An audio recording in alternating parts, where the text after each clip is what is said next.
Assalamualaikum warahmatullahi wabarakatuh. Perkenalkan, nama saya Sri Nafa Angelke ya, dengan NIM 2214010006. Nah, di sini saya akan menjelaskan mengenai materi tentang adab menjenguk orang sakit. Nah, dalam menjenguk orang sakit ini merupakan tindakan yang sangat dianjurkan dalam Islam. Nah, hal ini juga termasuk dalam hak seorang muslim terhadap muslim lainnya. Terdapat beberapa adab yang perlu diperhatikan ketika hendak menjenguk orang sakit, antara lain yaitu kita harus memperhatikan waktu. Jadi biasanya untuk menjenguk orang sakit ini dalam Islam itu kita itu dianjurkan untuk menjenguk orang itu pada waktu pagi atau tidak pada malam hari, pada sore hari. Nah, yang selanjutnya yaitu kita perlu membawakan buah tangan untuk orang yang sakit tadi, bisa berupa buah-buahan atau makanan yang sehat bagi si yang sakit tadi. Nah, selanjutnya yaitu kita harus memperhatikan aurat juga, apakah orang yang kita jenguk itu berlawanan jenis dengan kita. Jika iya, maka kita tentu harus memperhatikan hal itu. Jadi untuk selanjutnya yaitu kita juga harus menunjukkan kepedulian kita terhadap orang sakit tadi dengan seperti membawakan buah tangan atau menanyakan bagaimana keadaan orang yang sakit tadi. Nah, dalam menjenguk orang sakit ini juga memiliki beberapa manfaat dan juga pahala, seperti mendekatkan diri kepada Allah, mendapatkan doa ampunan dari para malaikat, dan memperoleh rahmat dari Allah. Waktu yang dianjurkan untuk menjenguk orang sakit adalah pada sore hari dan juga pada pagi hari seperti yang sudah saya jelaskan tadi. Nah, di sini saya akan menjelaskan beberapa metode yang cocok untuk penjelasan materi dalam menjenguk orang sakit ini. Nah, yang pertama yaitu dengan metode ceramah. Nah, untuk melakukan metode ceramah tentu kita harus mempersiapkan beberapa langkah. Nah, yang pertama yang perlu kita persiapkan yaitu kita harus mempersiapkan materi. Nah, jadi kita harus merancang materi ceramah.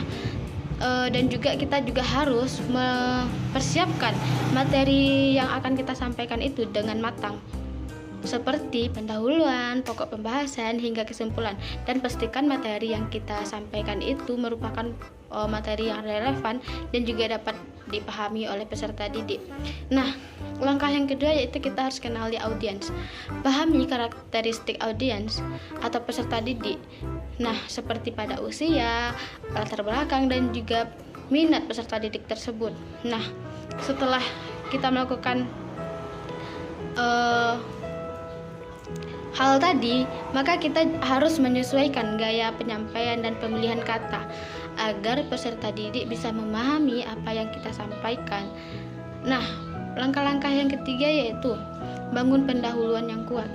Nah, dalam hal ini kita harus menarik perhatian peserta didik dengan pendahuluan yang menarik atau dengan pembukaan yang menarik. Mungkin dengan pertanyaan atau mengungkapkan beberapa fakta yang menarik. Nah, langkah-langkah yang keempat yaitu kita harus memperhatikan struktur bicara kita. Untuk materi ceramah ke dalam bagian yang terorganisir, misalnya seperti pendahuluan, pengembangan, kesimpulan, dan juga kita harus memastikan alur perpindahan itu secara logis gitu. Yang kelima yaitu kita harus menciptakan komunikasi yang efektif kepada peserta didik. Nah, kita harus menyampaikan pesan dengan jelas dan pastikan gaya bicara kita itu sesuai dengan apa yang dipahami oleh peserta didik. Jadi kita bisa menggunakan variasi nada suara dan bahasa tubuh untuk menambah keberagaman hal tersebut. Langkah yang keenam yaitu gunakan contoh dan ilustrasi. Nah, hal ini berguna untuk mendukung poin-poin utama dengan contoh atau ilustrasi yang dapat membantu peserta didik memahami apa yang kita sampaikan dengan metode ceramah ini dengan baik. Langkah-langkah yang ketujuh yaitu interaktif dengan peserta didik. Nah, kita harus mengajak peserta didik ini untuk berpartisipasi melalui pertanyaan, diskusi singkat, atau aktivitas yang melibatkan mereka. Nah, yang kedelapan yaitu kita perlu jaga waktu. Nah, kita perlu memegang kendali waktu agar ceramah yang kita sampaikan itu tidak terlalu panjang dan juga tidak terlalu singkat. Jadi kita tentu harus menyesuaikan durasi dengan kebutuhan dan aturan yang berlaku. Langkah-langkah yang ke-9 yaitu kesimpulan yang kuat. Jadi kita harus meringkas kembali pokok-pokok penting dalam kesimpulan ceramah yang kita sampaikan tadi. Nah, setelah itu kita harus memberikan pesan penutup yang meninggalkan kesan positif kepada peserta didik. Yang ke-10 yaitu evaluasi dan umpan balik setelah kita melakukan ceramah. Nah, kita harus meminta umpan balik dari peserta didik untuk memahami bagian mana saja yang berhasil mereka pahami dari apa yang kita sampaikan, apakah ada yang tidak mereka pahami dan apakah mereka sudah memahami hal tersebut. Jika mereka tidak memahami, tentu kita harus menjelaskan kembali apa yang tidak mereka pahami itu. Nah, alasan kenapa saya memilih metode ceramah ini dalam materi pembelajaran ini yaitu dengan metode ceramah ini saya bisa menyampaikan informasi yang luas dan mendalam tentang adab menyungguh orang sakit dalam waktu yang relatif singkat. Nah, alasan yang kedua yaitu saya bisa mengontrol kelas. Nah, dengan menggunakan metode ini saya bisa mengendalikan kelas secara penuh sehingga peserta didik bisa fokus terhadap materi apa yang akan saya sampaikan. Dan alasan yang ketiga yaitu meningkatkan pemahaman peserta didik. Nah, tentu peserta didik dapat memperoleh pokok pikiran dan materi yang disampaikan oleh guru atau apa yang saya sampaikan sehingga mereka dapat memahami tentang adab menyungguh orang sakit dengan lebih baik. Nah, alasan yang keempat yaitu metode ceramah ini mudah dilakukan karena metode ceramah juga tidak memerlukan peralatan yang rumit dan mudah dilakukan sehingga cocok untuk menyampaikan informasi yang bersifat konseptual seperti adab menyungguh orang sakit ini. Nah, dengan hal itu tentu metode ceramah ini dapat menjadi pilihan yang efektif untuk saya dalam menyampaikan materi ini, yaitu materi mengenai adab menyungguh orang sakit kepada peserta didik. Nah, metode yang kedua yang akan saya gunakan yaitu metode tanya jawab. Nah, untuk mengajarkan materi ini kepada peserta didik, tentu kita perlu mengajukan beberapa pertanyaan seperti mengapa sih kita perlu menjenguk orang sakit, seperti pertanyaan yang lain juga, apa saja sih adab-adab yang perlu kita perhatikan dalam menjenguk orang sakit ini, atau juga bisa dengan melontarkan pertanyaan seperti kayak apa sih dan manfaat dan juga pahala dalam menjenguk orang sakit ini gitu. Nah, tentu pertanyaan-pertanyaan tersebut dapat memicu diskusi dan juga refleksi kepada peserta didik mengenai pentingnya menjenguk orang sakit dan adab-adab yang perlu diperhatikan dalam hal menjenguk orang sakit. Nah, dalam melakukan metode tanya jawab ini tentu kita harus melakukan beberapa langkah-langkah. Yang pertama itu seperti pendahuluan, yang dimana pendahuluan itu kita mengucapkan salam dan berdoa bersama, dan juga kita harus mengecek kerapian pakaian dan juga posisi tempat duduk ya. Jadi yang langkah kedua yaitu pembelajaran. Nah, penyampaian tujuan pembelajaran dan mengajukan pertanyaan secara komunikatif materi sebelumnya serta mengaitkan dengan adab menjenguk orang sakit. Nah, yang ketiga yaitu aktivitas. Mengajarkan adab menjenguk orang sakit melalui metode tanya jawab. Beberapa pertanyaan yang dapat diajukan antara lain, mengapa kita perlu menjenguk orang sakit, atau seperti apa saja adab-adab yang perlu kita perhatikan dalam menjenguk orang sakit, seperti yang saya jelaskan sebelumnya. Nah, langkah-langkah yang keempat yaitu diskusi. Langkah-langkah yang kelima yaitu pengujian, langkah-langkah kelima kesimpulan, dan langkah-langkah keenam kegiatan penutupan. Nah, alasan kenapa saya memilih metode tanya jawab ini dalam materi adab menyungguh orang sakit ini yaitu yang pertama, dalam penggunaan metode ini bisa meningkatkan keterlibatan. Dengan mengajukan pertanyaan kepada peserta didik, itu akan lebih efektif terlihat dalam pembelajaran dan juga akan memperoleh pemahaman yang lebih baik. Yang kedua yaitu untuk memperkuat pemahaman. Dengan menjawab pertanyaan peserta didik, tentu itu akan memperkuat pemahaman mereka terhadap apa yang akan mereka tanyakan. Nah, alasan yang ketiga yaitu mendorong refleksi.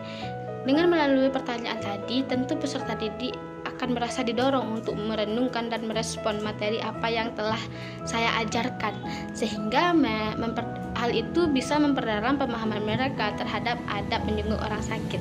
Yang keempat yaitu mengembangkan keterampilan berpikir kritis.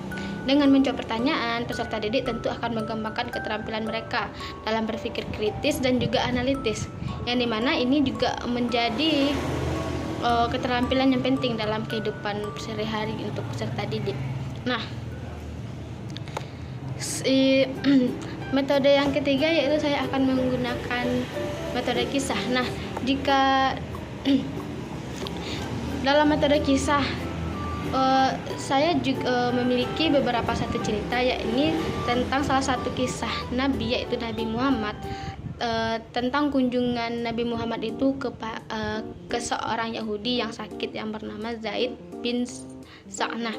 Nah, ketika Nabi mengetahui bahwa Zaid ini sakit, lalu beliau pun bergegas pergi dan duduk di dekatnya dan menyapa Zaid tadi dengan penuh kasih sayang. Nah, Zaid yang tadinya memusuhi Nabi terkejut dengan kebaikan Nabi dan perhatian Nabi kepadanya.